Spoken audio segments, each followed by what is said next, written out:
I'm almost ready. All right. Subcommittee on Energy and Mineral Resources will come to order. The subcommittee today is meeting to hear testimony on the policies and priorities of the Bureau of Ocean Energy Management, the Bureau of Safety and Environmental Enforcement, the Bureau of Land Management, the Office of Surface Mining, Reclamation and Enforcement, and the United States Geological Survey. Under Committee Rule 4F, any opening oral statements are limited to the chair and to the ranking member or their designees. I ask unanimous consent that all other members' opening statements be made part of the hearing record if they are submitted to the subcommittee clerk by 5 p.m. today. Hearing no objection, so ordered. I also ask unanimous consent that other members of the Natural Resources Committee who are not members of the Energy and Minerals Subcommittee be allowed to sit on the dais and participate in the hearing. Hearing no objection, so ordered. All right, today we're going to go through alphabet soup. We are hearing testimony from the directors and the acting directors of BOEM, BESI, BLM, USGS, and OSMRE. As I said, it's an alphabet soup of agencies and titles, but I want to thank all of the people on the panel and the agencies for coming. I truly appreciate this. All of these agencies perform critical missions on behalf of the American people in managing our public lands and our waters and overseeing much of the country's domestic energy production. Their missions lend themselves well to fostering our nation's energy transition and addressing the climate crisis. You know, throughout this Congress, we've had numerous hearings exploring ways that we can transform our public lands from being a net source of carbon pollution to a net source of carbon solutions. But is that what we're going to hear today? Of course not. This is the Trump administration, after all, where the #1 priority is letting big polluters run roughshod over our public lands and waters by rolling back critical protections for clean air, for clean water, for clean lands, for wildfire, for public participation, and more. How could these agencies possibly prioritize, for example, renewable wind energy when the president thinks that wind turbines cause cancer? This harmful Trump agenda is made abundantly clear in the fiscal year 2021 budget requests that we are going to be examining today. Climate science and programs to help struggling communities would see enormous cuts, while fossil fuel programs would get bumped up. If there's any silver lining to all these highly problematic budgets, it's that they're a fantasy that even the president has already decided to ignore. Most prominently, he has completely reversed his positions on the Land and Water Conservation Fund, which is a welcome change that Congress is already taking under consideration. Well, the chances of this budget becoming a reality are close to zero. That doesn't mean that this subcommittee isn't taking these proposals seriously, because it shows exactly where this administration wants to take us and just how far they're willing to go on behalf, not beyond, on behalf of big polluters. 2 reports in recent weeks highlight what this administration is trying to do. 2 weeks ago, in the Wall Street Journal, we learned that the Bureau of Safety and Environmental Enforcement Director Scott Angel, that the director secretly changed memos from technical experts in order to hide the fact that those recommendations from these experts went the opposite way from which the oil and gas industries wanted and where the Director Angel wanted them to go. Director Angel has previously been the subject of national attention for encouraging oil and gas executives to call him on his cell phone to avoid leaving any kind of record of their discussions. This is a breathtaking commitment to behind-the-scenes, big-money influence that puts offshore workers and our environment at increased risk. And just last week, the Government Accountability Office reported that the move of the Bureau of Land Management headquarters to Grand Junction, Colorado, was poorly planned and barely analyzed. As the GAO concluded, and I quote, BLM has not substantially followed key practices for effective agency reforms relative to relocating employees, end of quote. This is why it's not surprising to find out that late last week that despite Director Penley's rosy proclamations in the past, now more than half of BLM's employees who were asked to move out west have refused to do that. Today, the news from Bessie and BLM are perfect examples of the Trump administration's priorities in action, doing the oil company and the gas industries doing their bidding, and intentionally trying to make our government worse.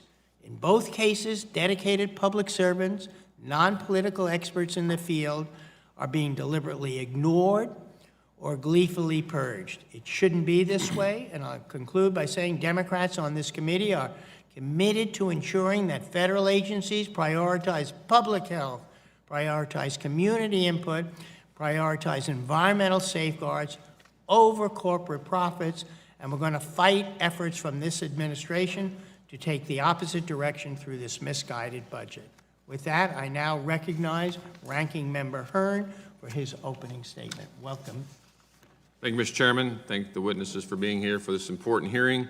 Today, the subcommittee will consider the President's fiscal year 2021 budget request for the BLM, the Bureau of Ocean Energy Management, the Bureau of Safety and Environmental Enforcement, the Office of Surface Mining Reclamation and Enforcement, and the Usgs. Each of these agencies plays an important role in the development of our domestic energy and mineral resources on the federal lands and waters. In recent years, the U.S. has made significant progress toward achieving energy independence. And in 2019, the U.S. became a net exporter of petroleum for the first time in 65 years, and the U.S. crude oil production hit record levels. Our nation is now the third largest exporter of LNG, and according to the Energy Information Administration, the U.S. is on track to become a sustained net energy exporter in 2020. Energy production on our federal lands and waters has been a driving force behind achieving these milestones. Responsible federal energy production provides reliable, affordable energy to communities across the country and allows us to lessen our dependency on energy sourced from our adversaries with cleaner, more efficient sources of domestic energy. Additionally, federal energy production is a significant source of federal and state revenues. These revenues are critical funding sources for energy-producing states with federal lands within their borders and to the Gulf states who sustain offshore production. States use these funds to provide public services like schools and to support infrastructure projects and environmental mitigation. Further, offshore oil and gas is the primary funding source for the Land and Water Conservation Fund and coastal restoration activities under the GOMESA. In 2019, federal energy revenues totaled more than $12 billion, twice the amount collected in FY16. And in fact, $2.4 billion was returned to energy-producing states and counties to support teachers and students, first responders, and other state and local priorities. We've heard our colleagues on the other side of the aisle call for banning specific techniques such as fracking and even banning conventional energy production on federal lands and waters altogether. However, they won't have an honest conversation about the implication of these policies. They do not have the answers for how they will address the millions of displaced workers in conventional energy sector, how they will fund environmental projects like LWCF, or the simple reality that we'll import energy source from our adversaries to fill the void, increasing emission levels in the process. Even with the increased production on federal leases, an overlying burdensome regulatory process continues to discourage production on federal lands and waters. While this administration has taken positive steps to improve the leasing and permitting process by removing unnecessary requirements, more certainty is needed to ensure that our federal lands and waters become more competitive with state and private lands. Even with higher royalty rates on state and private lands and increased overall domestic production, federal production continues to lag behind the states. I applaud the administration's efforts to streamline NEPA and enable responsible development without unnecessary bureaucratic hurdles. Furthermore, the President's FY21 budget request supports an, quote, all of the above energy strategy by supporting renewable energy development, both onshore and offshore. Much like conventional energy development, renewable energy on federal land lags far behind projected site on state and private lands due to delays under the federal process. The administration's push for NEPA reform would provide the regulatory certainty needed to diversify our federal energy portfolio with additional solar, wind, geothermal, and hydropower projects. With this in mind, I would like to remind my colleagues that renewable energy projects are entirely dependent upon minerals including copper, nickel, cobalt, and dozens of other mined materials. Despite substantial domestic reserves, most of our critical minerals are sourced abroad, particularly from China. The Trump administration began to address this need for a steady domestic supply with Executive Order 13817, developing a strategy to ensure a reliable supply of domestic minerals. Unfortunately, under the current regulatory scheme, acquiring mining permits is a confusing, time-consuming, and expensive process. Finally, permitting approval may take 7 to 10 years, while countries like Canada and Australia are able to approve permits in 2 to 3 years while upholding stringent environmental standards. Adding to this uncertainty is the threat of sudden and unnecessary mineral withdrawals. My colleagues on the other side of the aisle have proposed numerous withdrawals this Congress aimed at locking up our domestic critical mineral supplies. This short-sighted approach will make us more dependent upon China, Russia, and other nations for these important minerals, creating unnecessary supply chain risk for numerous industries. Knowing that we have the best environmental and labor standards in the world, and that we have proven time and again that we can reduce emissions while growing our economy and increasing energy production, I look forward to discussing how we can continue to responsibly promote domestic production of energy and mineral resources here at home. I yield back. Thank you. I will now introduce today's witnesses. First, we have Mr. William Perry Penley, the Deputy Director for Policy and Programs at the Bureau of Land Management. Welcome to the committee. I'm going to introduce everybody, and then I'm going to call upon you. And we're not going to have members of the panel up or behind the dais, members of this, ask questions until we've heard from all of you. So first, we'll be listening to Mr. Penley, who is the Deputy Director for Policy and Programs. Next, we have Mr. Scott Angel, who is the Director of the Bureau of Safety and Environmental Enforcement. And then we have Dr.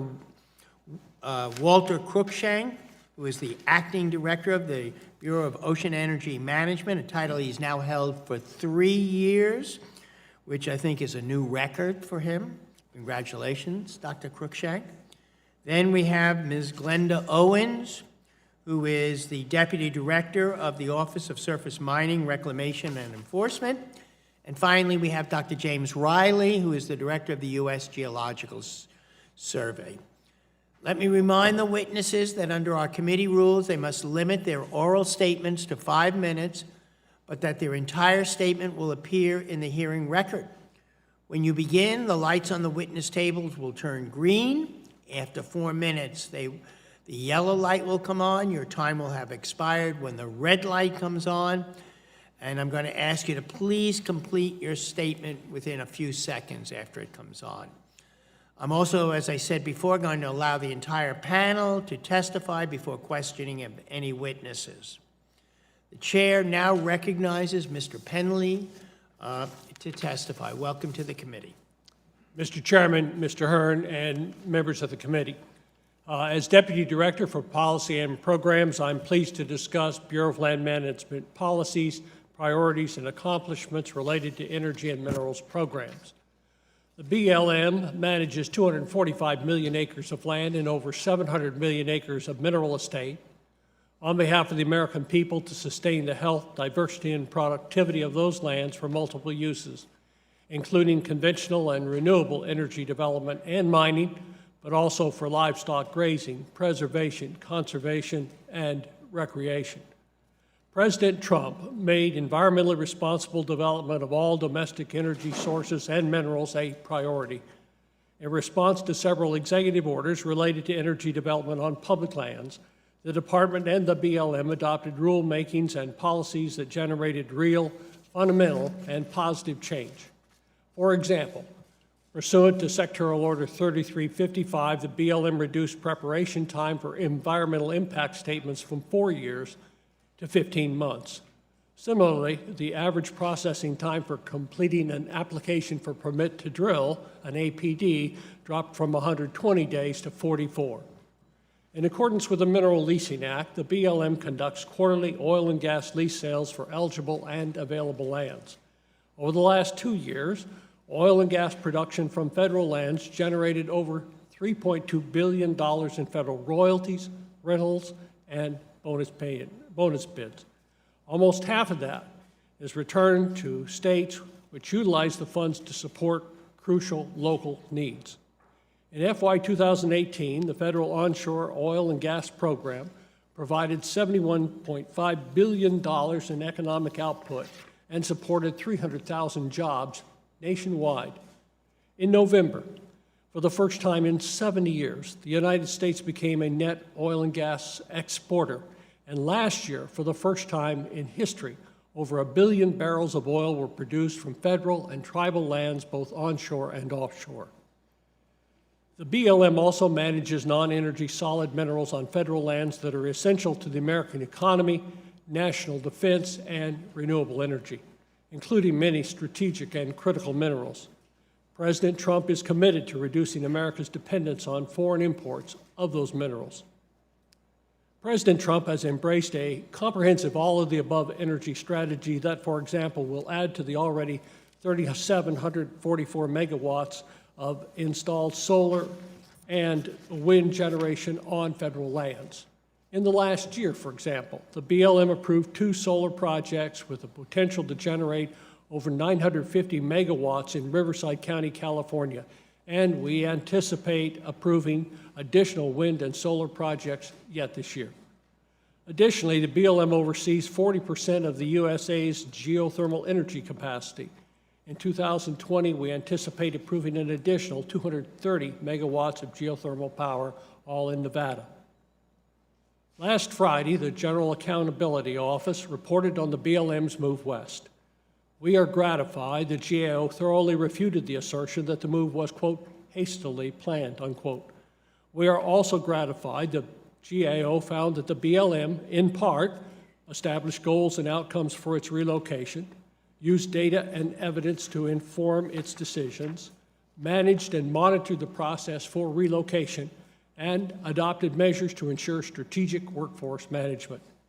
We are disappointed that GAO did not agree that, in working with the BLM's Deputy Director for Operations, State Directors, Assistant Directors, Division Chiefs, and Branch Chiefs, as well as their support staffs, career employees all, we did not involve employees in the process. It is clear that we did. Unfortunately, the GAO's failure to vindicate the BLM fully is because it conflated the terms reform, reorganization, and relocation. Unlike reform or reorganization, the BLM's common sense relocation of existing positions to the west did not involve a reduction in force, workforce restructuring, or the elimination of encumbered positions. With its move now complete, as the GAO acknowledged, and its senior, seasoned top managers near the resources and the men and women they manage, the BLM is ready to better serve the American people. Thank you for the opportunity to present this testimony. I look forward to your questions.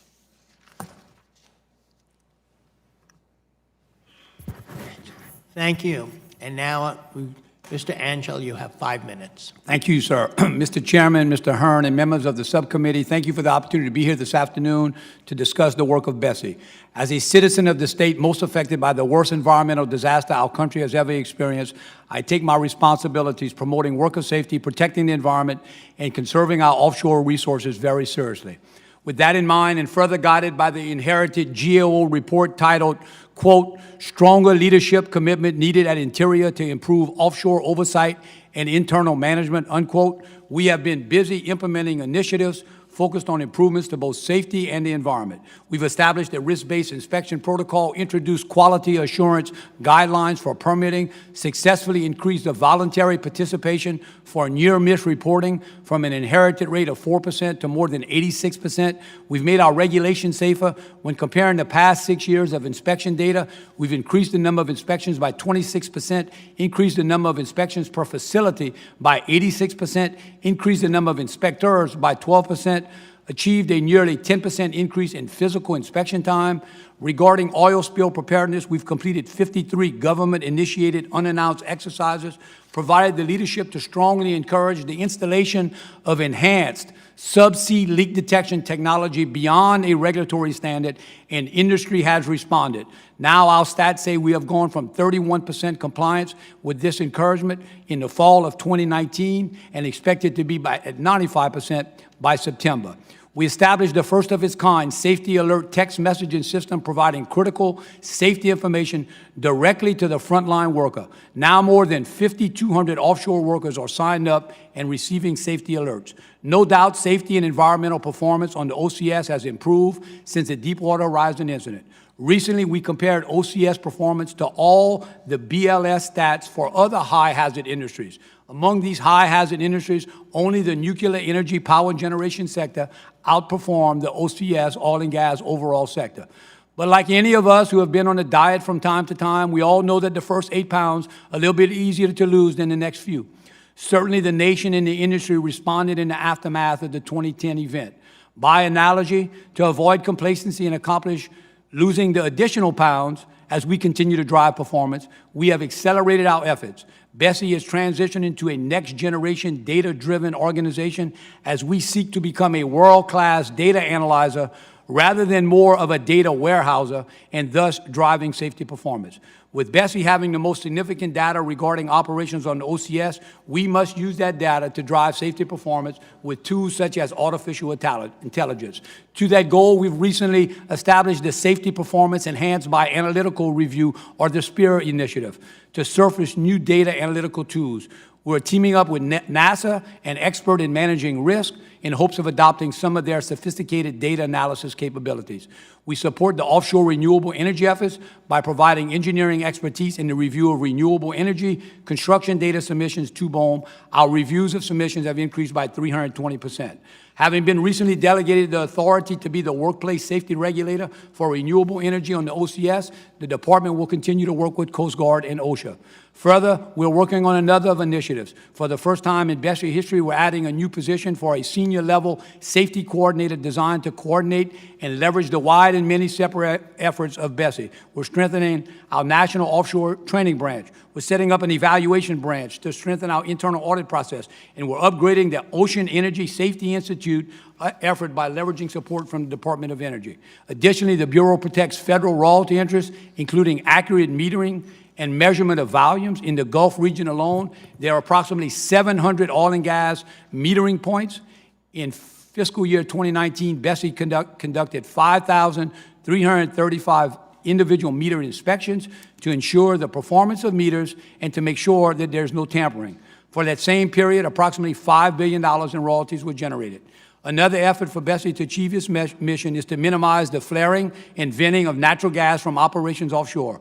We have the luxury of a mature pipeline transportation system in the Gulf of Mexico and a management philosophy that takes advantage of that system and was resulted in approximately only 1% of the produced natural gas offshore being vented or flared.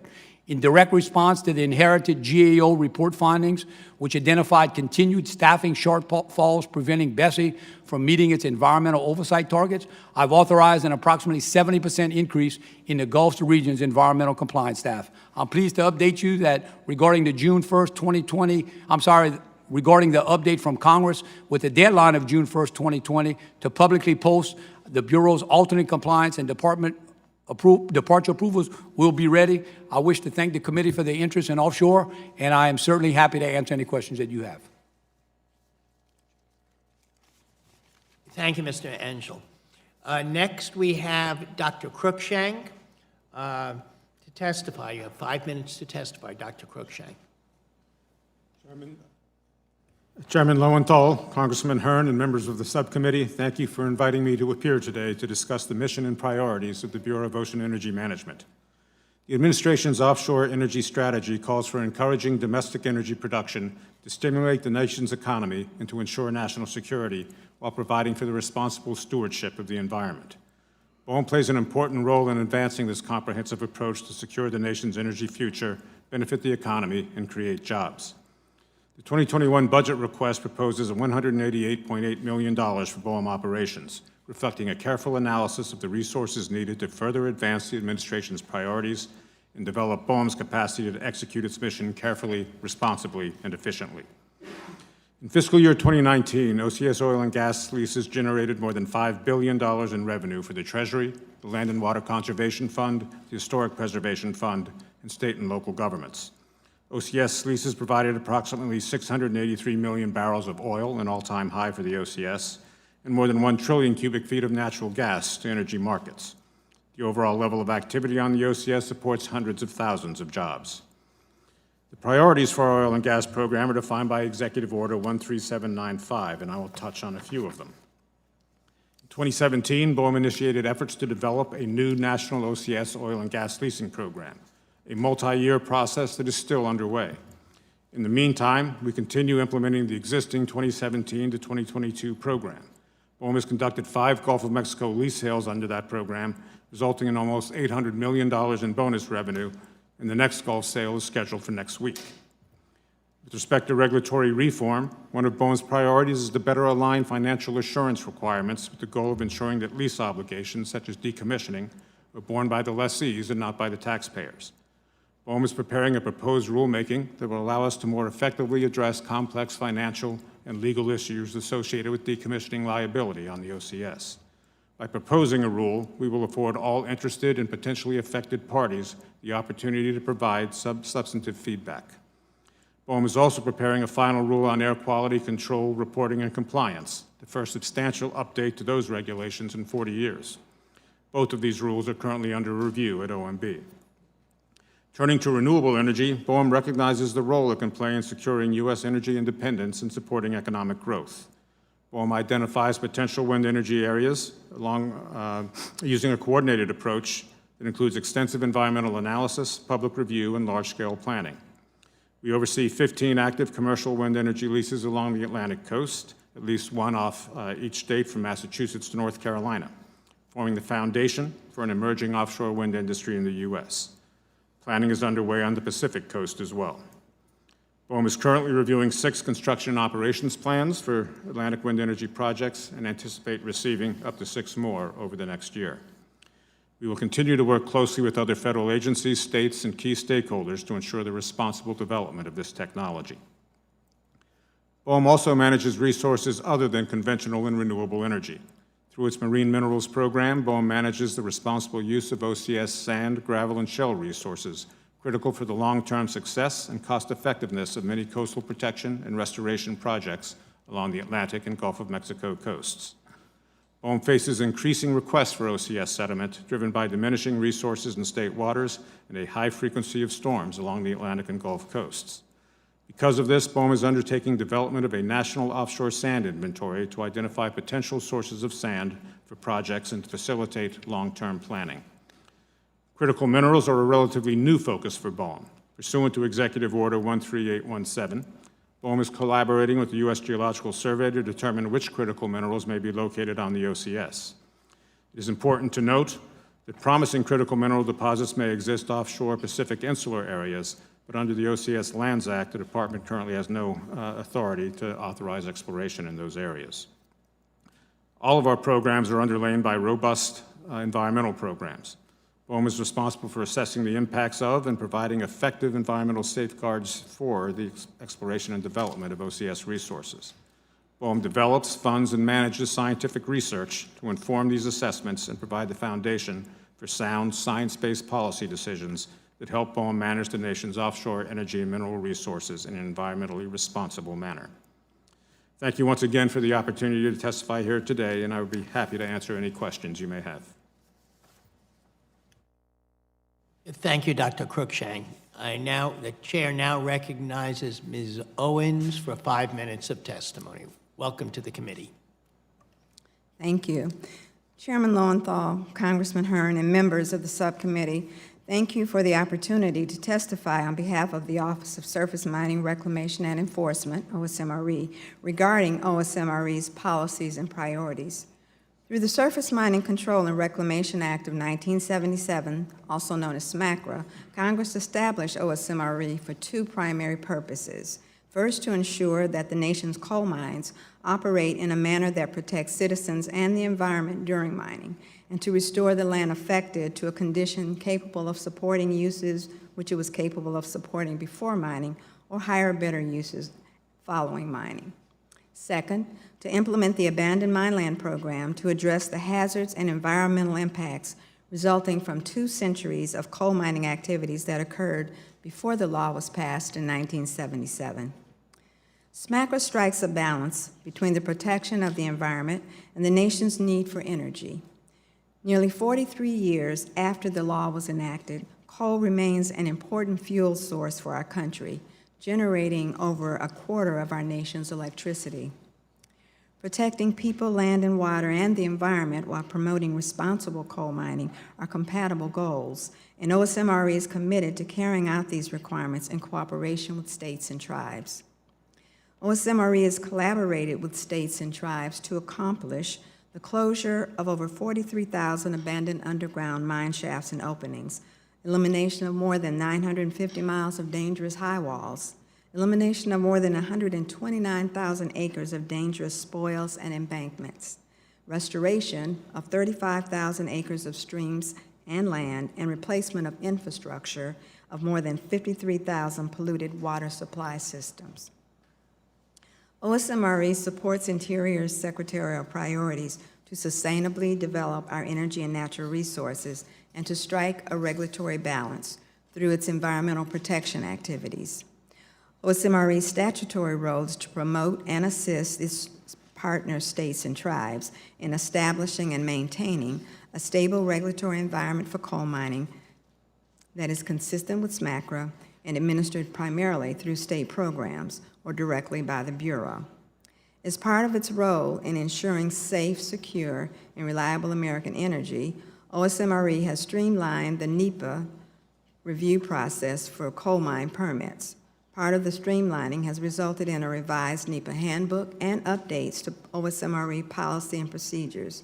In addition, we are providing NEPA classes, ensuring NEPA practitioners and state and tribal partners have the right training to develop and review documents that also follow related executive and secretarial orders.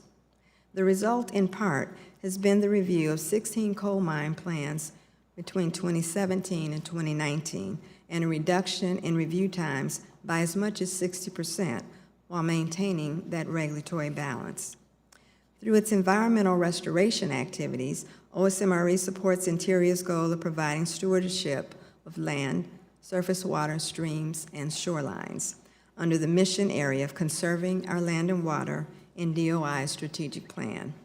Between 2002 and 2019, OSMRE provided more than $2 million to West Virginia watershed groups to clean up the Cheat River watershed tributaries. Today, the Cheat River has vibrant aquatic life, viable fisheries, and areas nationally known for river recreation. This is just an example of OSMRE's work with states and local groups in making a positive difference in the lives of citizens and coal communities. In cooperation with the 25 states and 3 tribes that have reclamation programs, OSMRE continues to clean up land and waters impacted by past mining practices.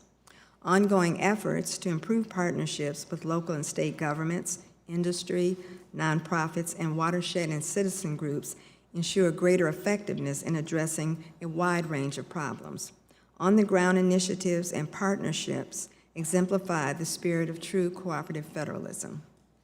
Thank you for the opportunity to present this testimony today, and I'm happy to answer any questions you may have. Thank you, Ms. Owens. Now, the chair recognizes the Honorable Dr. Riley. Thank you, sir. Chairman Lowenthal, Ranking Member Hearn, members of the subcommittee, thank you very much for inviting me to testify today on the priorities of the U.S. Geological Survey. The President's budget for fiscal year 21 provides for the USGS's mission to study the Earth, and that's been our mission for the last 141 years. But in the future, our science will need to be faster, more efficient, and more effective at reaching the communities that need it. We call this our 21st Century Science Initiative, and it is a challenge that we must meet. The President's budget, requested at $971 million, makes strategic investments to help us do so. There are several science priorities I want to call to your attention. The first is Shake Alert.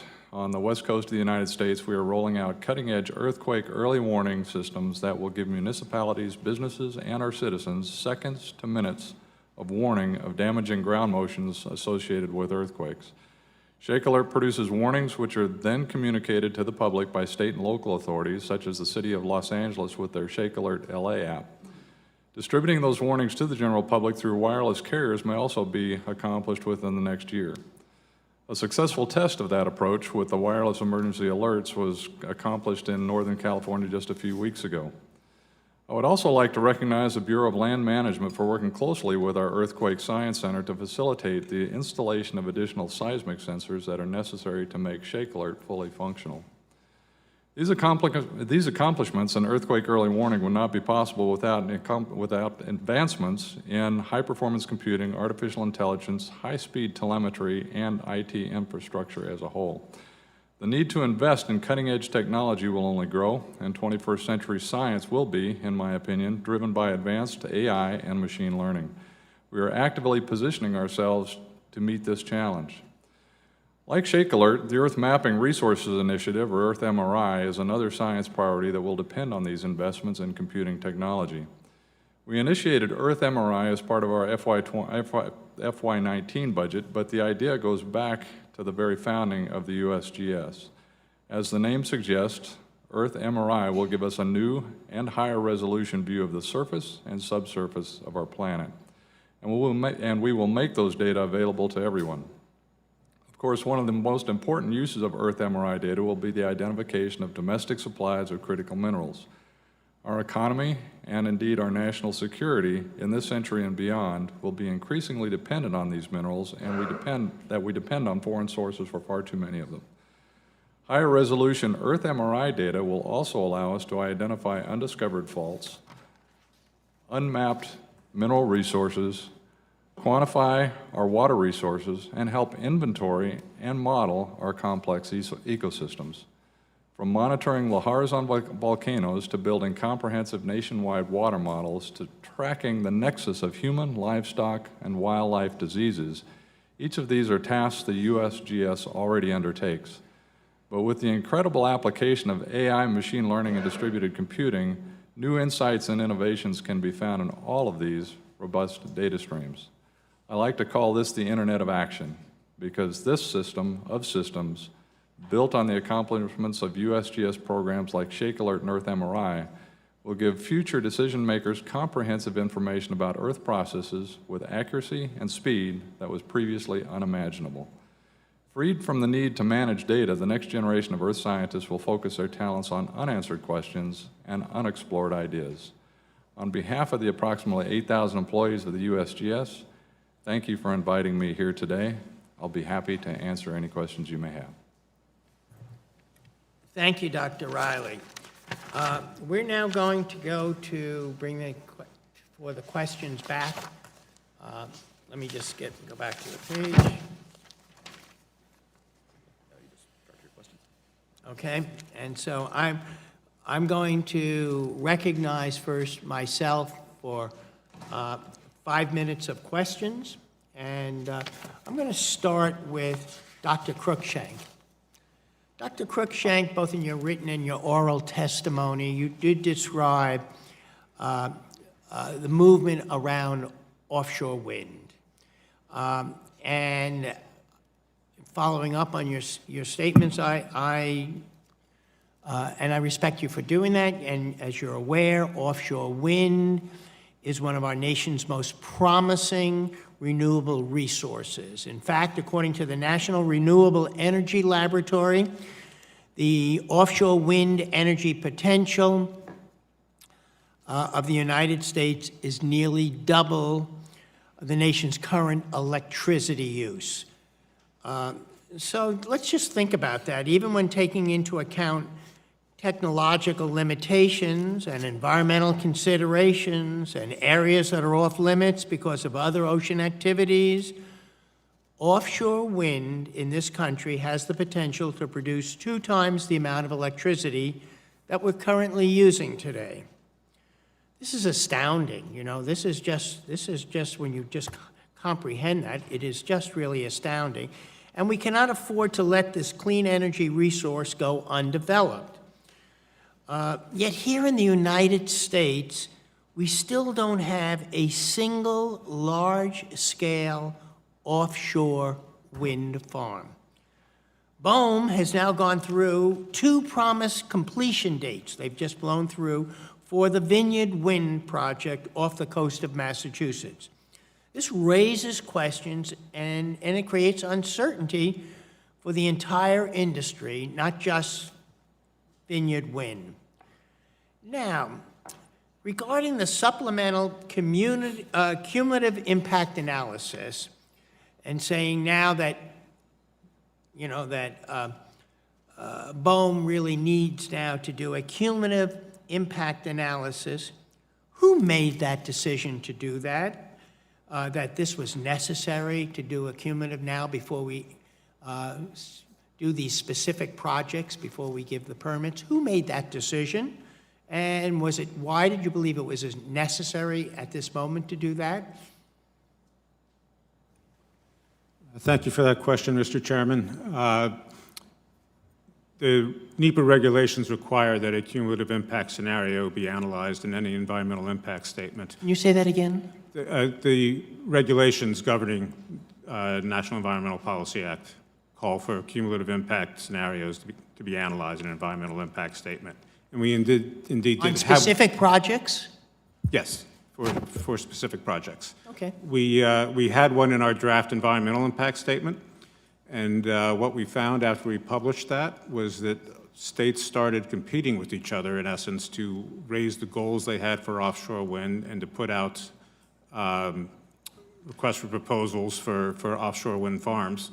And we found that as you looked at what the state policies were becoming, they vastly outstripped the scenario that we had looked at in that draft EIS. And we got comments from the public and from our cooperating federal agencies that we really needed to look at a scenario closer to what we were seeing develop. And so that's what we decided that we should do that. I understand. Let me follow up on 2 of the points that you've made. The first one was you said that the NEPA requires a cumulative analysis. Are you aware of the administration's ongoing rulemaking regarding NEPA? And as part of that proposal, where the administration wants to completely eliminate the requirement for cumulative impact reviews? I'm aware of the You're proposal, basing it but we operate under the regulations as they exist today. So you do that for oil and gas also? For every individual oil and gas project, there is a the measurement of the cumulative impact of oil and gas? For the environmental impact statements for the oil and gas leasing program, yes, we do. Not the leasing program. I'm talking about projects, individual projects. So This vineyard is an individual project. we are structured different. Let me complete. We're now saying for individual projects, there has to be a cumulative analysis. I'm just asking for individual projects, not the overall lease. Do we do the same for oil and gas? There's a different structure to these programs. We do not do an environmental impact statement before a lease sale for offshore wind. The first environmental impact statement is when we get a construction and operations plan, so that is the first time we do an EIS. In the oil and gas program, we do multiple EISs before we have a lease sale. We have one for the program, we have one for each region when a program starts, and then supplemental EISs for the individual lease sales. And we do that because the statute only gives us 30 days to review an exploration plan and 120 days to review a development production plan. So there would not be time for an environmental impact statement at either of those stages. So we do all of that up front, and we do a cumulative scenario for all of the projects that we expect to come out of a lease sale. Thank you, and I yield back. Now the ranking member is recognized for 5 minutes of question. Thank you, Mr. Chairman. As a member of this committee, my priority is to responsibly expand our American energy supply to create new American jobs and to generate revenue for our treasuries. However, as I said in my opening statement, we have heard many of our colleagues on the other side of the aisle call for banning of energy production techniques without any answers for how to address the problems this would cause. This hearing will be no different, as Democrats will attack the administration's energy policies, which they claim reduces environmental protections and shows favoritism to oil and gas drilling. They will not discuss the benefits, such as being a significant source of revenue for energy-producing states, something I'd like to ask you all about now, and ask you some questions. I've got a lot of questions, so if we can kind of keep them somewhat concise, that'd be great. Director Angel, we've heard from many of the colleagues in the media recently calling into question the process by which your agency made certain decisions regarding the revised well control rule, one of which is the testing intervals for blowout preventers. What body of evidence was used in the decision to use the 21-day testing intervals of blowout preventers rather than the 14-day testing intervals? Thank you for that question, sir. As the well control rule was filed in the preamble on page 39, that particular document references the review of the 2017 Safe OCS report. The Safe OCS report in 2017 was published by the Bureau of Transportation and Statistics under a contract executed by the previous administration. Through that contract, because of the 2016 rule, which was some brilliant policy in 2016 to require that companies who have equipment failure must report those equipment failures to the government. Bessie at that time used an organization called the Bureau of Transportation and Statistics, an agency that is a principal federal statistical agency. The question of a 21-day or 14-day was simply a statistical probability question.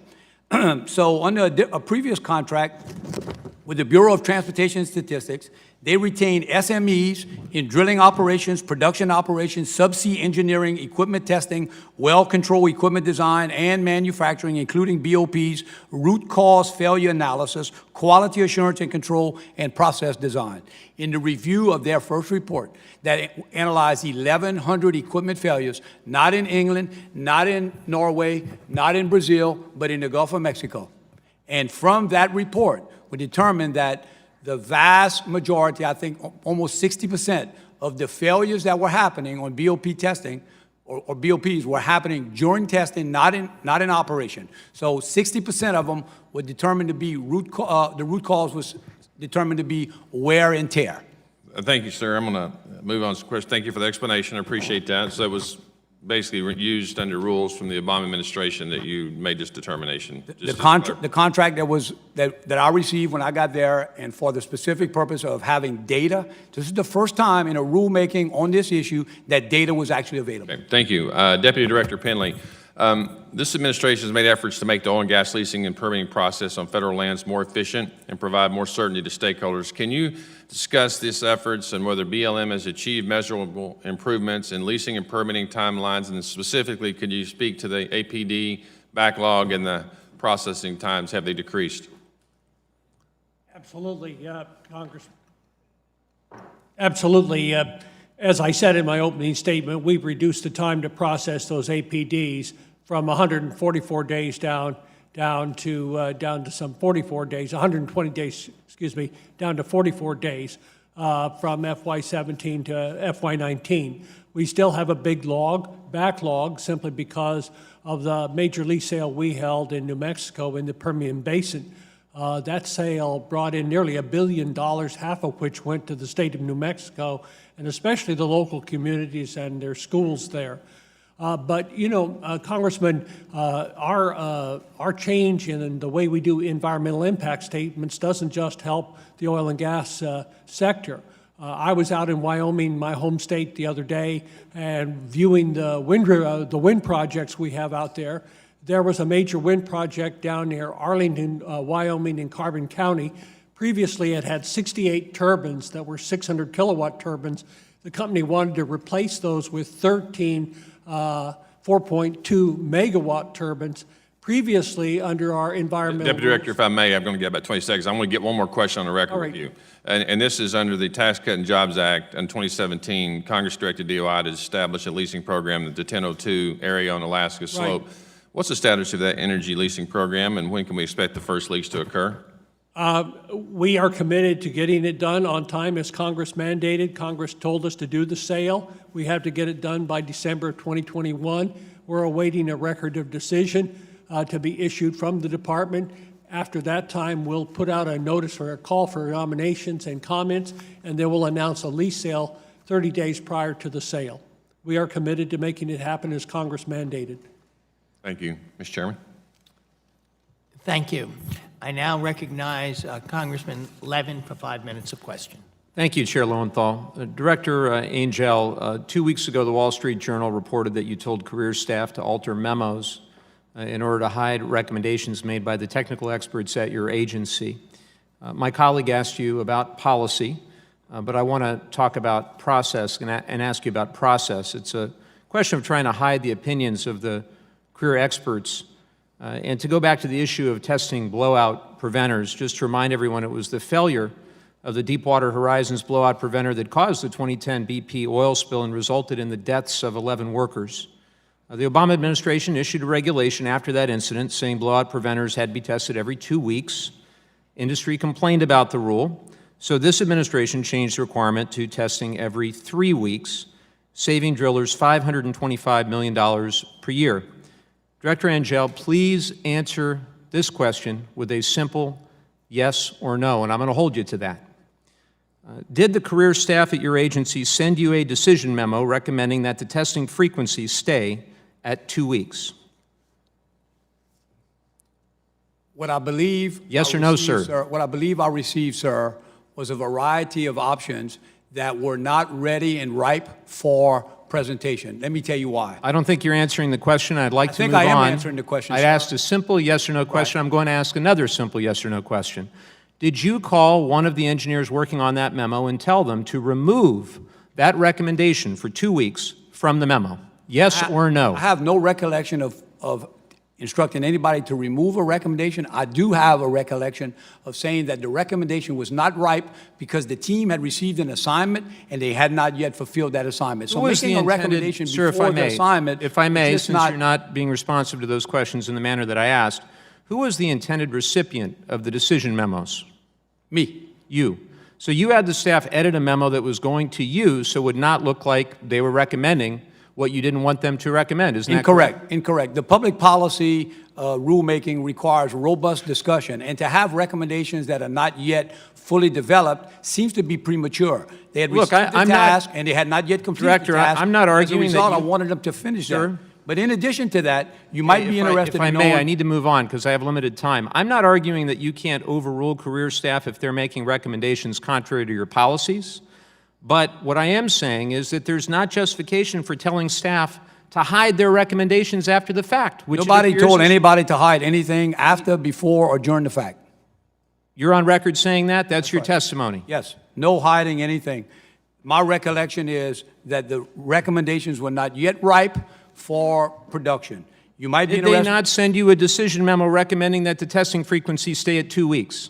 And it was not ripe for that recommendation because they had not finished the task assignment, which was to go back and look at all of the They told comments. you 2 weeks, and you overrode them, didn't you? No, what I did, actually, sir, what I did is, I didn't override. What I did is You I told them to expanded. remove that recommendation from the memo, did you not? No, I didn't. What I did is that I expanded, because there are career experts that are not just in Bessie. You In fact, the expanded it Bureau- from 2 weeks to In fact, 3 the Bureau weeks. of Transportation and Statistics had more skill set regarding a probability to statistical analysis Sir, I'm gonna have than to move anybody on. that works at Bessie. And I relied on that organization to provide us that information through data. I'm going to have to move on. The 1,100 only different- justification I can see is that your policy to enact the 3-week rather than the 2-week is to do what the fossil fuel industry wanted you to do. Incorrect. And you also That's didn't wrong. want the American people to know that you needed to overrule your own experts to make that happen, because that would look really bad, and it looks really bad. Right. No, Director sir. Angel. You're It looks incorrect. really You're bad. incorrect in As the Wall stating- Street Journal No, reported. the Wall Street it looks Journal's really wrong. bad. Let me ask The you, well are there... control Sir, rule that we issued, sir. Let me ask you, are there any other cases for this rule or other rules where you did the same thing, where you instructed staff to make changes to any documents in such a way that it would appear that the career staff was recommending or endorsing a certain course of action when in fact they were not? I'm not aware of that. Let me just say this. You're not aware, or there was I'm not? not aware of that. So let me just say this, that So I don't the hear 20 any yes or no answers from you. The 2018 or 2019 Yes or well no control questions. rule we maintained a 14-day testing interval, sir. We offered an option for a 21-day if a company provided information that they would include a health monitoring system, a BOP health monitoring system. I assure you that the folks who are working on this rule absolutely supported a testing interval, and you'll be pleased to know that Oregon National Lab. I'm going to be out of time, National but I'm going Lab to ask you one recently- last thing. I'm going to ask you one last thing. Will you provide the committee with all of the unredacted documents that show exactly how these decisions were made and how your involvement was documented? Yes or no? I'm prepared to refer that to the Department's Congressional Affairs, and we'll go from there. Well, I'm out of time, but it appears my yes or no questions were not answered with yes or no answers, and I think everybody can reach their own conclusions as to why that is. So just to add, the Oregon Yield National back. Laboratory,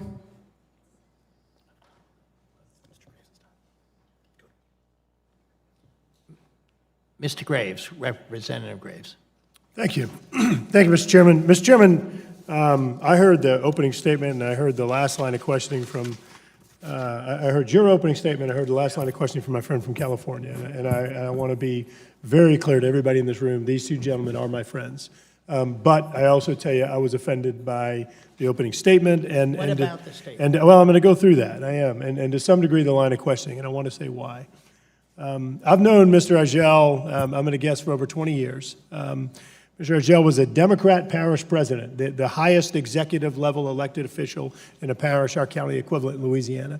He then was appointed by our Democrat governor to serve as the Secretary of Natural Resources in the state of Louisiana.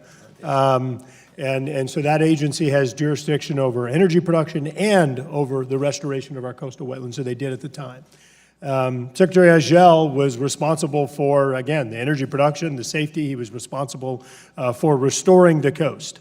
Now, when folks, and then later you were appointed lieutenant governor when Mayor Mitch Landrieu became mayor of New Orleans. I've worked with him, again, over 20 years. When we talk about safety and we talk about the threat to our environment, this isn't some nameless, faceless person. This isn't some random area. These are Scott's relatives. These are his neighbors. These are his friends and mine. These are areas that he spent much of his life and his career restoring the ecosystem. To allege that he would threaten the lives and safety of people that are his relatives and his friends and neighbors is just wrong.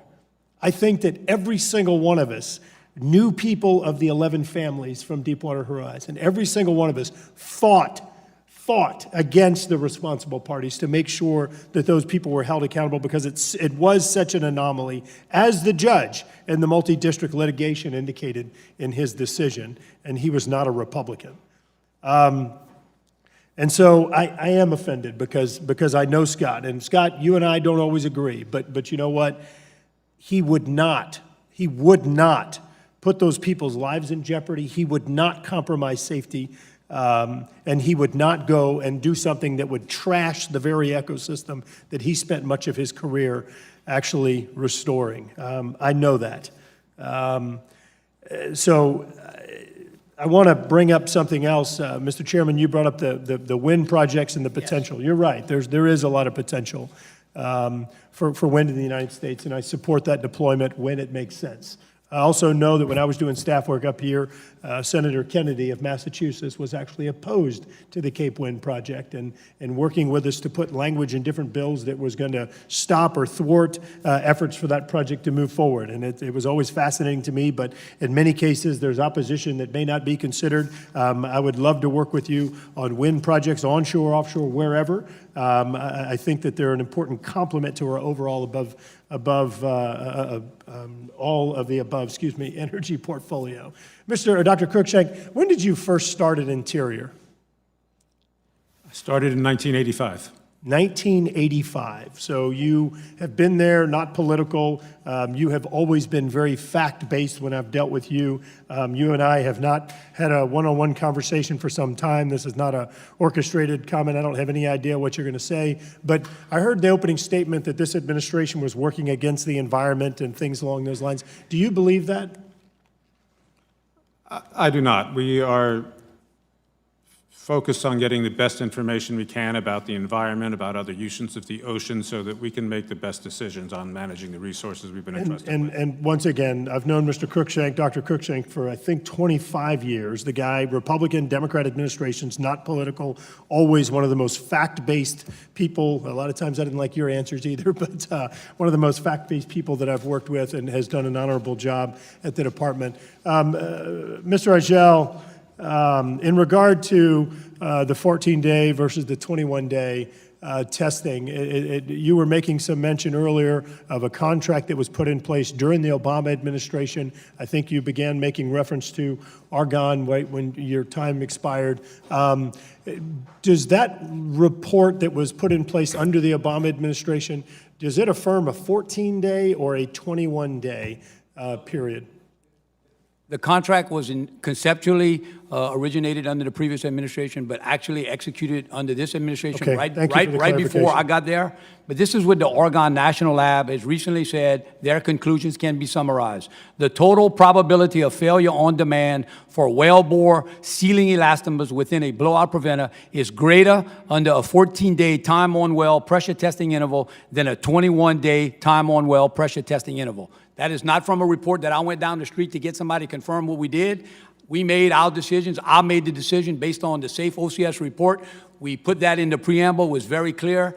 And here we have now a confirmation by a world-class laboratory. Thank you. Mr. Chairman, I ask unanimous consent for that part of the report to be inserted into the record of the committee. Without objection. Thank you. Mr. Chairman, look, I love y'all. I do. I understand we may have difference of opinion on occasion, but I do believe these are good people. I do, and I believe that they're doing their best job.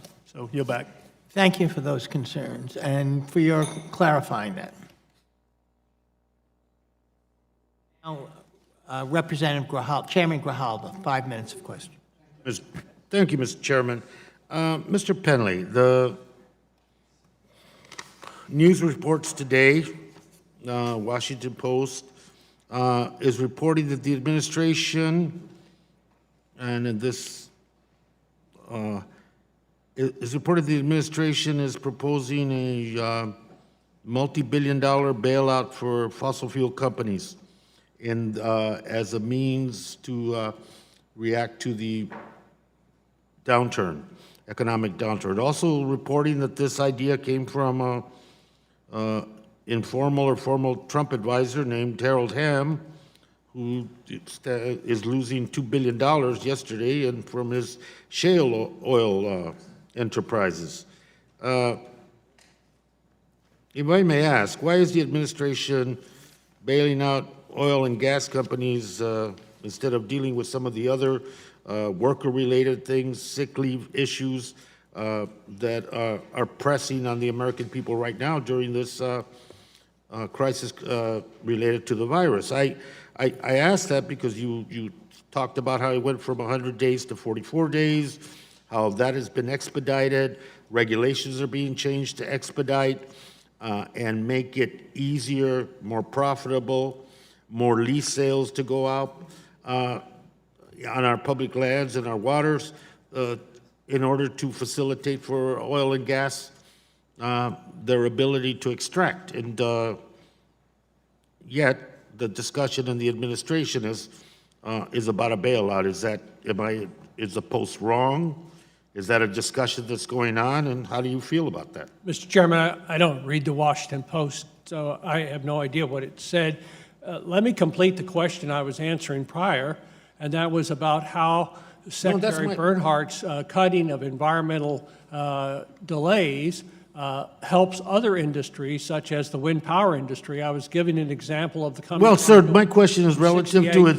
Is there preliminary discussions at any level within the administration to provide oil and gas industry with a bailout of any upcoming stimulus or investment that Congress and the administration might come up with?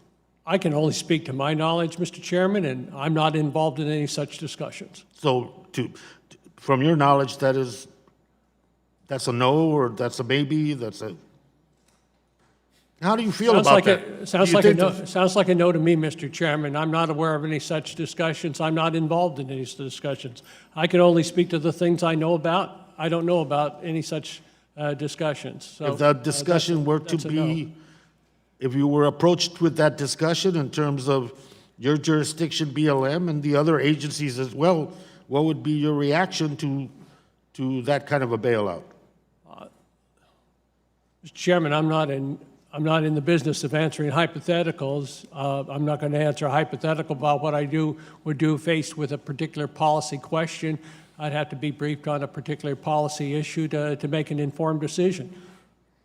I hope it's, I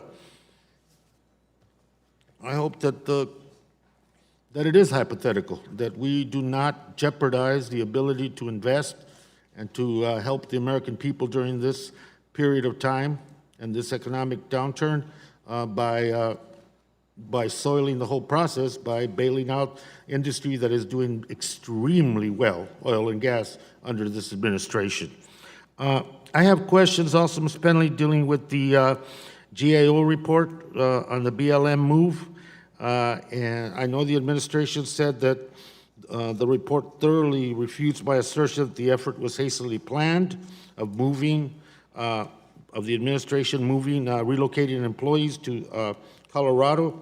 On the contrary, I think it affirms it, shows how many corners BLM cut in order to get this done. And also, you know, the column that you wrote in the Hill saying you don't understand why I might issue a subpoena since you're providing stacks of documents. Stacks is the appropriate word, except for the vast majority of these documents are completely irrelevant, unreadable, just stacks. They include hundreds of pages of wild horse management plans, a completely unrelated report authored by Assistant Secretary Combs while she was an employee for the state of Texas, no relevance to the questions we asked, thousands of pages of printouts and spreadsheets that can't be put back together again. So yesterday, we sent the Secretary a letter asking him to provide the committee with the request that we made.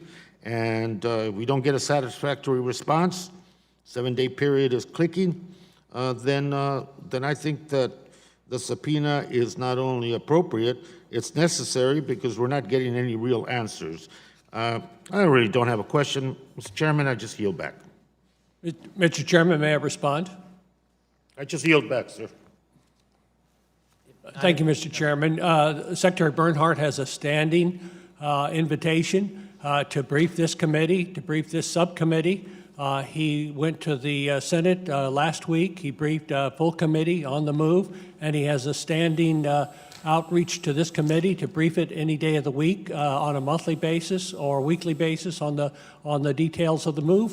So far, this committee and subcommittee hasn't taken him up on that invitation. Thank you. Thank you. I now recognize Representative Cunningham for 5 minutes of questions. Thank you, Mr. Chair, and thank you to each and every one of you all for attending here today. Director Cruikshank, in January 2018, the Department of the Interior proposed opening more than 90% of U.S. federal waters to oil and gas development, including the entirety of the Atlantic Ocean. And I've been an outspoken opponent of drilling off South Carolina's coast because the possibility of a catastrophic oil spill and the pollution from onshore infrastructure that would be required, that would jeopardize the livelihoods of thousands of my constituents. And I was initially relieved that your budget request zeroes out the 5-year oil and gas leasing program because funds are, quote, not needed at this time as development of the program is currently on hold, end quote. So Director Cruikshank, from my understanding, the development of the new leasing program, which was scheduled to be for years 2019 through 2024, is what's currently on hold. Is that correct? Yeah, the program we have in place lasts through the middle of 2022, and so the Secretary is mindful of that timeline. When he's ready to move forward with developing a new program, he will, we will work with him, but we have plenty of time to take those next steps. So is that a yes then? It's currently on hold? For the moment, yes. Okay, all right. And when does the current 5-year oil and gas leasing program end? June 30th, 2022. Okay. And when would BOEM need a new final 5-year leasing program in place in order to continue holding lease sales in the Gulf of Mexico once the current program ends? We like to make sure there's no gap between programs. We have an annual sale in August, every August in the Gulf of Mexico, so there's not a lot of time between expiration of a program and when that sale occurs. So we like to ensure there's no gap. Okay. So from my understanding, the new plan would be completed by summer 2022 for BOEM to have a lease sale in August 2022. Is that what you're saying? That would be the latest we'd want a new program in place. Okay, but according to this year's budget request, the Interior Department will not spend a single dollar on that plan until October 2021 at the earliest. Is that correct? That is not correct. The Appropriations Committees gave us funding to develop and implement a new 5-year program in 2018, 2019, and 2020.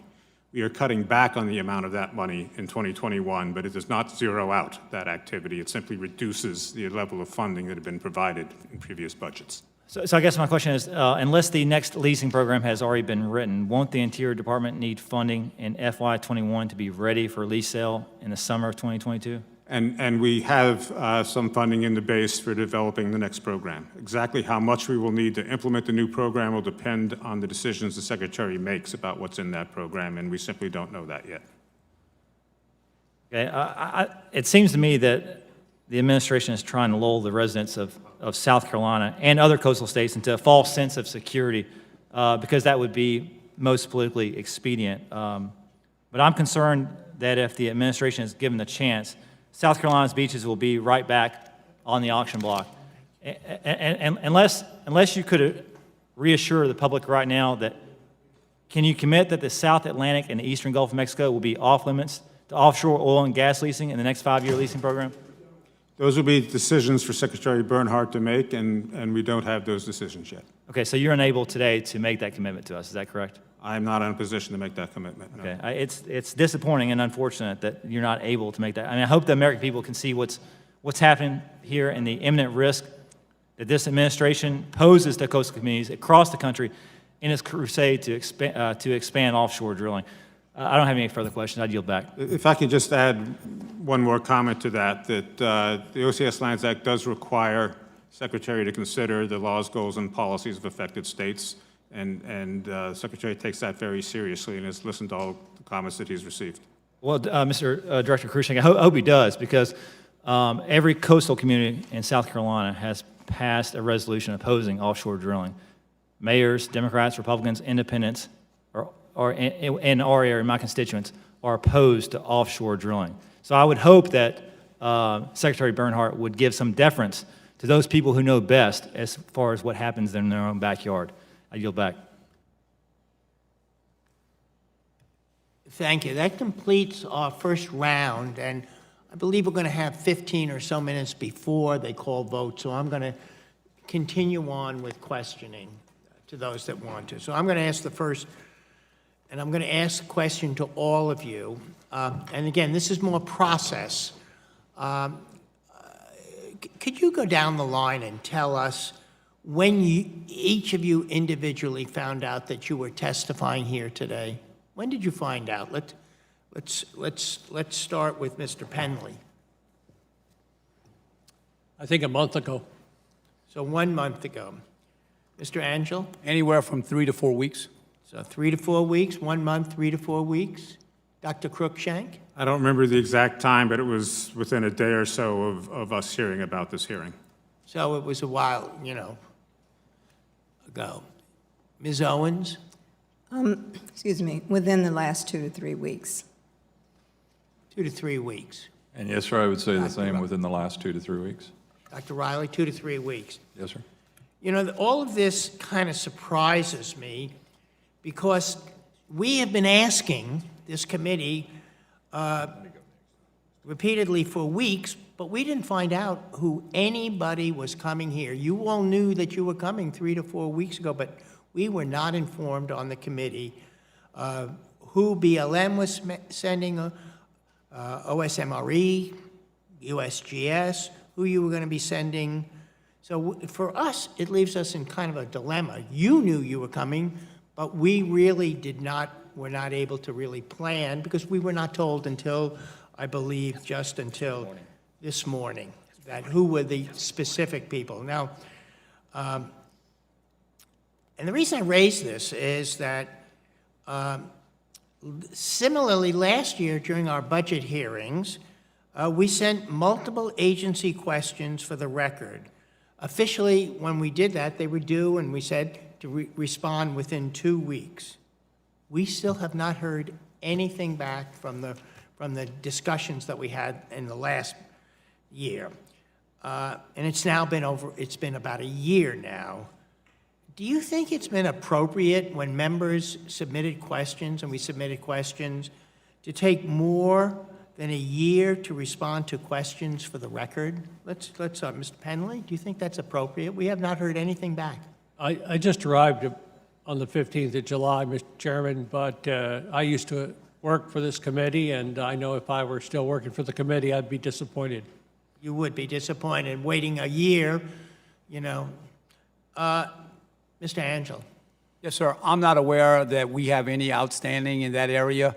Obviously, I appreciate your disappointment on the length of time. I would refer that to the Department's Congressional Affairs. In November, we asked staff for a briefing on Bessie's decommissioning policies. Not saying we disagreed, agreed, we just asked for it. We followed up in December, but we've never received a response. I'm happy to look into that and get back with you, Well, sir. I appreciate that. Yes, Maybe sir. that's what's so important about having these kinds of contacts, because a lot of the disagreements were really because we're not communicating with each other. I'm happy to look into that, sir. Dr. Cruikshank, do you think it's appropriate to wait a year? I will take the concern back to the Department's Office of Congressional Affairs to find out the status of those QFRs. We're still waiting.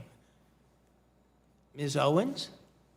I'm unaware of our having outstanding questions, Mr. Chairman, but I will go back to the Office of Congressional Affairs and follow up on that. And Dr. Riley? Yes, sir. Again, I'm also not aware of any questions that are outstanding, but I commit to looking into this matter further to make sure that that is indeed the case. Okay, have your Congressional Affairs staff been told by anybody at the Department of Interior not to respond to us, or to make sure that the responses go through the Office of Congressional and Legislative Affairs? I'm just trying to understand. I'm not saying they are, but do you know of any kind of process that really has precluded your being able to respond to us? Anybody want to jump if anyone is aware? We have not been told not to respond, but there's been a long-standing process, as long as I've been with the Department of Interior, that responses to questions go through the Department's Congressional Office before they come to the Hill. So they go through the office, but you have not been told. Anybody else? I've not been told. Thank you. Nor have I.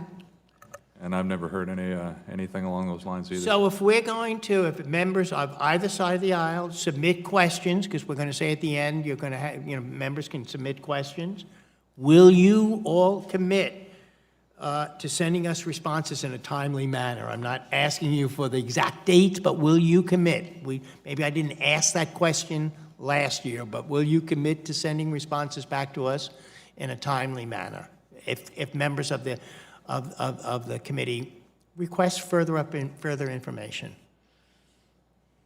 I, for one, would be certainly go back to the Department of Congressional Affairs and bring this concern that you have raised today and work within their policies, the procedures that they have, to try to accommodate the request. And will you indicate that there was disappointment and concern that we anticipated that these questions that were asked last year and questions that we may ask this year, that it be done in a timely manner, that the committee is not feeling like it's being done in a timely manner. It's not being done at all. Yes, sir. I'll make that commitment to make that communication before the sun goes down today.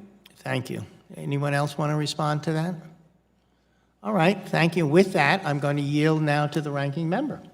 Thank you, Mr. Chairman.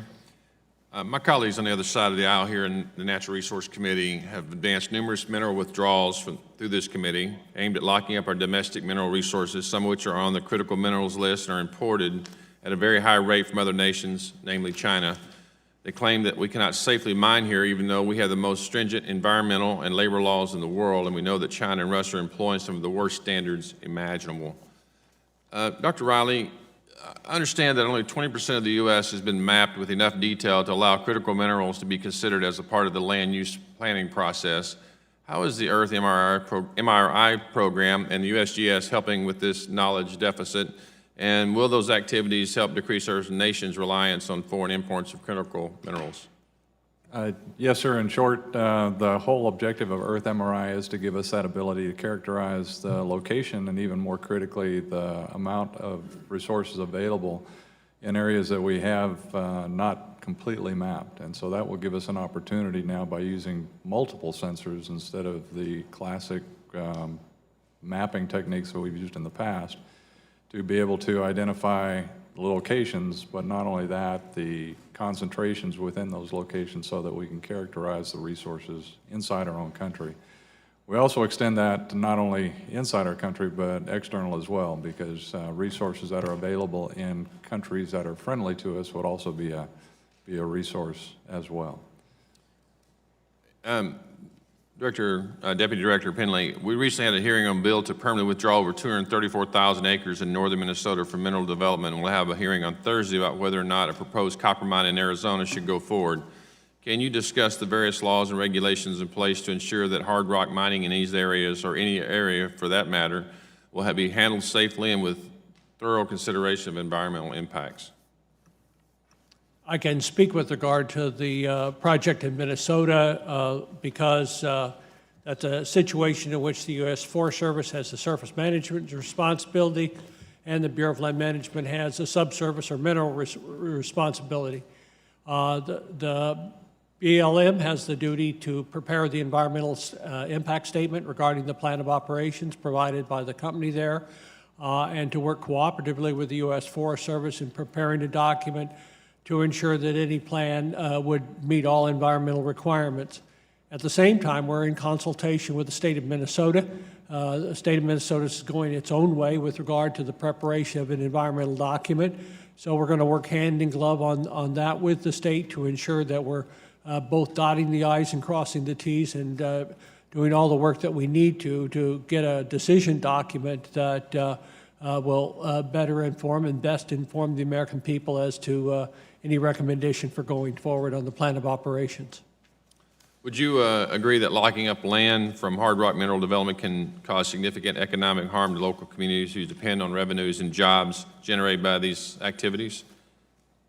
Well, that's absolutely the case, especially when we're dealing with minerals that are strategic and critical. As I said in my opening statement, they're important to the economy, they're important to national defense, they're important especially to renewable energy, especially as we look at the situation today. Can you speak specifically the impact on our critical minerals supply chain, what this does?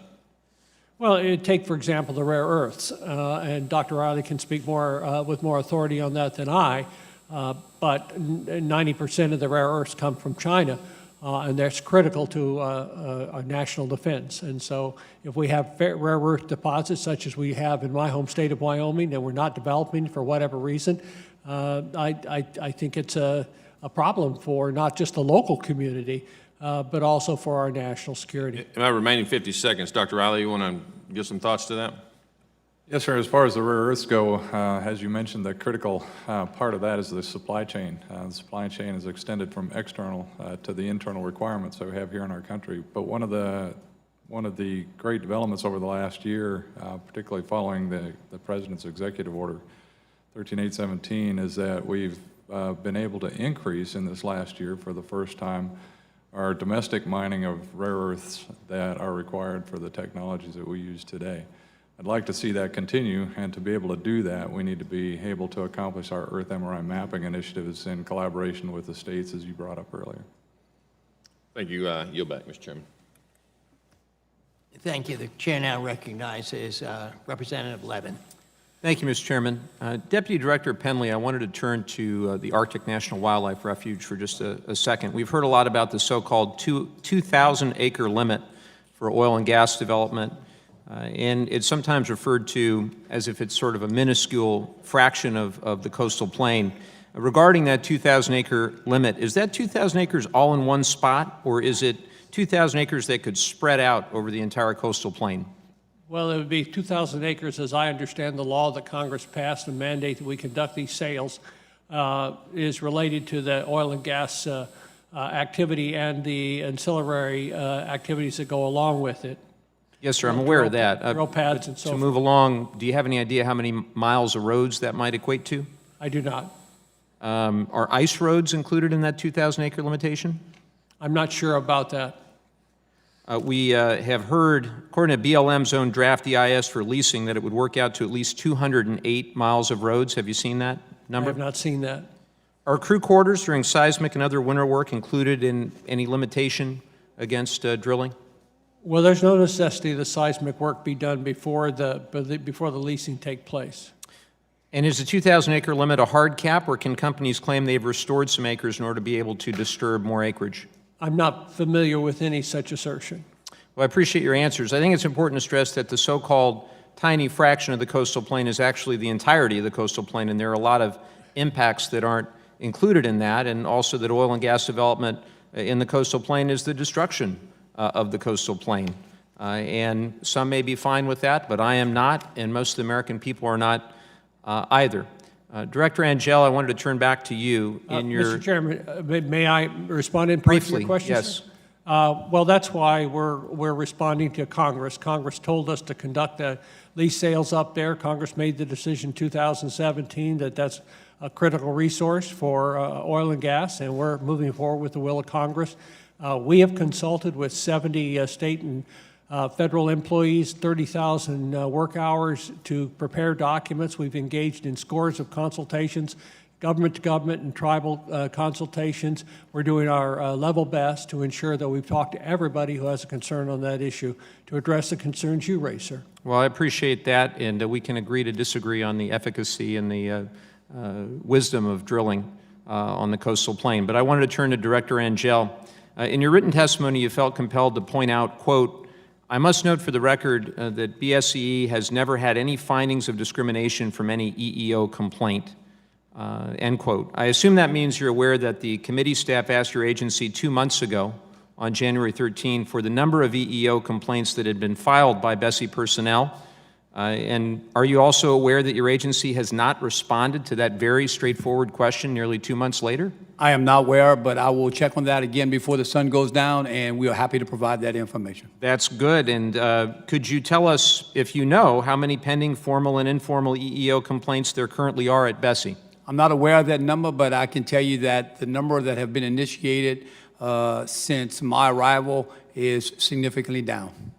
Significantly down. All right. Well, the committee looks forward to the evidence documenting that, and hopefully it will be provided in a more timely manner than the lack of response that we've seen over the last 2 months. And the information that is in the statement came directly from a career staffer. All right. Deputy Director Penley, another question for you. In your response letter to the Government Accountability Office on their study of the BLM headquarters move, you wrote, and I quote, "The BLM has developed outcome-oriented performance measures." Can you explain to us what those are?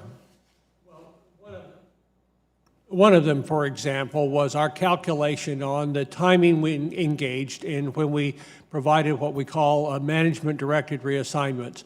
This is a relocation of our employees' positions, really, out west. And so we set up a timeline as to when we would issue those MDRs, what's called MDRs, the time during which people would have to respond, and the time after which they'd have the time to report to where they were going.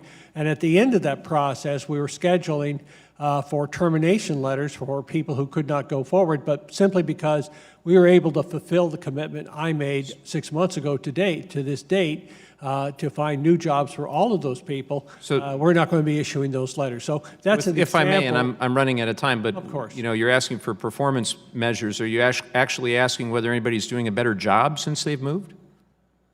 Well, we're constantly monitoring our employees' progress and how jobs are being done. It's a 10,000-person organization that's constantly training its next generation of leaders. Can you provide to the committee in writing and the data, your performance measures and how you're meeting them? I'll take that back and work with the Office of Congressional and Legislative Affairs in responding. And last question, when were these performance measures developed? Were they set before or after the decision was made to move the department? Well, they're made after the decision was made to move, but frankly, the decision was made to move beginning in March of 2017 when the President issued his executive order on increased effectiveness and accountability and efficiencies in the federal departments, and Secretary Zinke was talking about moving BLM out west. This is not something that suddenly happened in July of 2019. This has been several years in the making. So then we'll look for the evidence of those outcome-oriented performance measures in a spirit of transparency from you in a timely way. Indeed. Thank you. you. Yield back. Thank you, and now the committee chair recognizes Representative Graves for 5 minutes. Thank you, Mr. Chairman. I want to thank you all for being here, and I want to thank you all for your service. I do want to associate myself with the chairman's remarks on the QFRs. Look, it's clear that folks are looking for some kind of smoking gun all over the place within the agency, but regardless of intent of what these are about, it is unacceptable for a year's time to pass without QFRs being answered. It is. So I hope you take it back that it is a bipartisan concern, and concern really doesn't even do it justice. It's not okay. It's not. To have that kind of time pass before we're able to get some of the answers. And again, I know people go on wild witch hunts on occasion, but there's some legitimate questions and data that's out there, and a year's time is just not acceptable. A few quick clarifications. Mr. Agel, you were mentioning the Argonne Lab analysis last time we spoke. Just Argonne Lab, is that a political organization? Could you just quickly clarify that national lab and if it has political leadership? Yeah, it's my understanding, thank you for the question, Congressman. It's my understanding that that is a quasi-public-private Department of Energy kind of situation, certainly not Department of Interior. And I would tell you that the previous administration has relied on Argonne National Labs in a variety of reports and sought out to conceptualize this one as well. And here we go. We now have confirmation that the decision we made was the right one. Yeah. And thank you. I've been to many of our national labs, and I've never seen a drop of politics there. I think we've got some good people that work there and try and find the right answers. Dr. Cruikshank, when you were here, I believe last time you testified, we discussed a little bit about this deal between domestic production and importation of energy. You've recently seen where OPEC and Russia have allegedly gotten together and working to increase output to bring down prices with the intent of adversely affecting the domestic energy industry. If that were to, why would a foreign country want to undermine a domestic energy operation? What would their objective be there? Well, I certainly haven't spoken to any of those countries to understand their rationale, but generally moves are made to try and capture market share. And so you believe that it's likely, although again, for the record, FBI, that Dr. Cruikshank has not spoken to Vladimir Putin, but you think it's likely that their objective is to effectively undermine or kill part of our domestic industry, therefore they can come in and supplant what was domestic production with their own production. Is that fair? Yeah, my assumption would be each country is trying to act in its own economic interest. Mm-hmm. Okay, thanks. I think it's important to note, Mr. Chairman, that that these folks are doing it to come in and actually get part of our market share as we've seen historically. In regard to the Arctic National Wildlife Refuge, I do want to make note, Deputy Director Penley, there are 3 members of Congress that represent the state of Alaska, Congressman Don Young here in the House, and Senators Sullivan and Murkowski. They represent the entire state. They represent the citizens there, and all 3 of them are in support of production in the Arctic National Wildlife Refuge. And I know we can all sit here and play expert, but I do think it's important for us to give some degree of deference to the people that actually know their respective states and represent the citizens of those states. And so I do hope that you all continue to work with the delegation and with the local governments and Alaska Native corporations and others to ensure that the input is fully considered as you move forward on those plans. Last thing, Director Argel, rigs to reefs. I know it's a concern that to some degree that both the chairman and I have. I know the chairman in the past has expressed concern about the mechanism by which the rigs were removed and the impact that may have, particularly his concerns with explosives. I've got concerns with them being removed at all because it is habitat. It's the habitat that we have in the Gulf. Could you give a quick update on your efforts to try to find that right balance between environmental protection, or I guess among environmental protection, liability, and ensuring that habitat? Yes, sir. Thank you, Congressman. So at the end of the day, we have about 1,700 facilities that are left in the Gulf of Mexico. We are pulling out about 100 per year, and it makes sense for us to at least look at whether or not the multi-use of the perhaps one-time oil and gas operations and now able to be compatible with the fishing industry. Once these facilities come out, I am concerned that we will get to a spot where we will have a super negative impact on the fishing economies of those coastal states. So we are working with your staff and with the various states in the Gulf Coast to examine a better day. And that examining of a better day started with us visiting with NOAA and National Marine Fisheries to take a look at whether or not there is something here that we can look at cost benefit when we talk about the fishing economy. So I believe, and I've always believed, that we are not an either-or nation. The Gulf of Mexico is not an either-or place, that we can have both. And I think we're called as a generation to try to make that happen. Thank you. I want to thank the witnesses for their testimony, the members for their questions. Members of the committee may have additional questions for the witness who will ask you to respond to these in writing. Members of the committee must submit witness questions within 3 business days following the hearing, and the hearing record is going to be held open for 10 days for these responses, not 1 year, 10 days. And so if there's no further business, without objection, this committee stands adjourned.